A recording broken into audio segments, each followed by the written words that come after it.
Berita selanjutnya, Universitas Pelita Harapan menggelar kuliah umum tentang perawatan dan kesehatan. Dan salah satu pembicaranya adalah John Lennox. John Lennox ini merupakan guru besar dari Universitas Oxford, Inggris.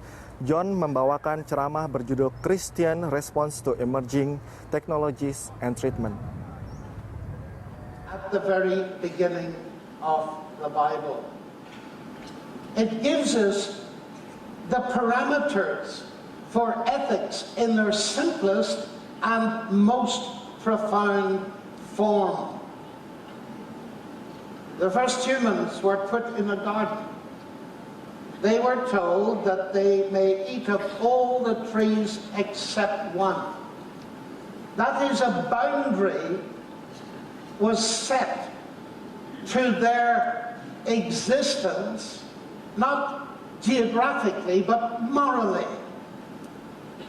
It was set by God's word. It had a deep vertical dimension. In the day you eat that tree, you shall surely die.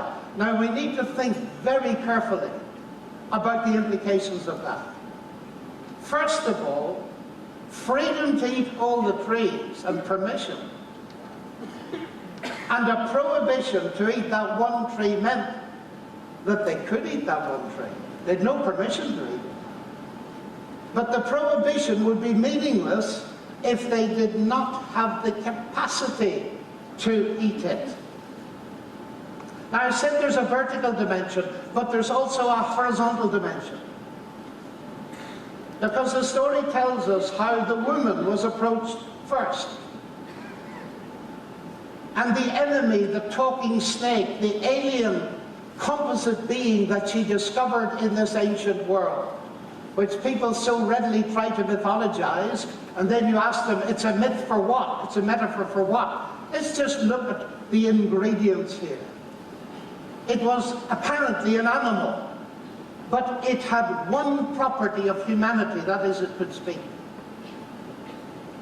Adam and Eve, fresh from the hand of God, were by definition the most brilliant human beings that have ever existed apart from Jesus Christ our Lord. And when you begin to take them seriously in their exploration of their world, where God had told them to name the animals, where God had told them to follow the rivers and be curious about the universe around them, they're being curious and they discover a being that can talk to them. Hitherto they've only spoken to one another and to God. What were they to make of it?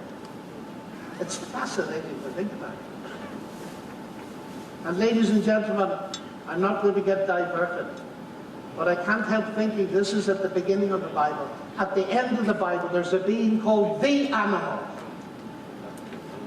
who causes an image to be made that can, as God said.